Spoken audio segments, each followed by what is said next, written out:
നേതാവ് ടി.പി. ചന്ദ്രശേഖരൻ കൊലപാതകത്തിൽ വിചാരണ കോടതി വിധി ചോദ്യം ചെയ്തുള്ള അപ്പീലിൽ ഹൈക്കോടതി നാളെ വിധി പറയും. കുറ്റക്കാരായ 12 പേരുടെ അപ്പീലിലാണ് വിധി പറയുക.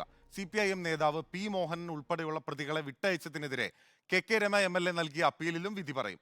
2012 മെയ് 4-നാണ് ടി.പി. ചന്ദ്രശേഖരൻ കൊല്ലപ്പെട്ടത്. ശ്യാം ദേവരാജ് ഉണ്ട് ലീഗൽ ഡെസ്കിൽ നിന്ന്. ശ്യാം, എന്തൊക്കെയാണ് വിശദാംശങ്ങൾ?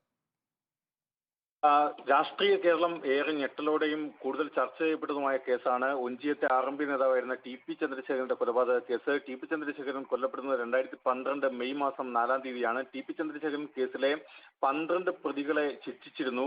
വിചാരണ കോടതി ശിക്ഷിച്ചിരുന്നു. കോഴിക്കോട് അഡീഷണൽ സെഷൻസ് കോടതി ശിക്ഷിച്ചിരുന്നു. മറ്റു പ്രതികളെ വെറുതെ വിടുകയും ചെയ്തിരുന്നു.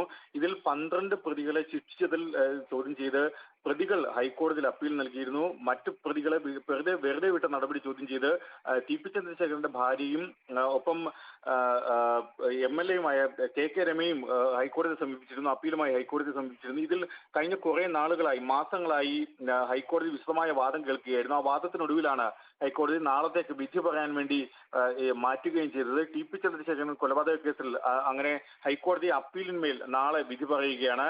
ജസ്റ്റിസുമാരായ doctor AK Jayasankaran Nambiar, doctor Kauser Edappagath എന്നിവർ ഉൾപ്പെട്ട ഡിവിഷൻ ബെഞ്ചാണ് രാവിലെ 10:30 വിധി പറയുന്നത്.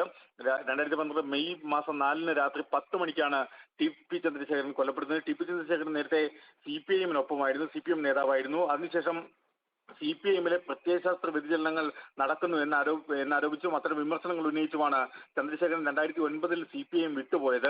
അതിനുശേഷമാണ് കോഴിക്കോട് ഒഞ്ചിയത്ത് RMP എന്ന പാർട്ടിക്ക്, പ്രാദേശികമായി രാഷ്ട്രീയ പാർട്ടിക്ക് നേതൃത്വം നൽകുന്നതും മുന്നോട്ട് പോകുന്നതും.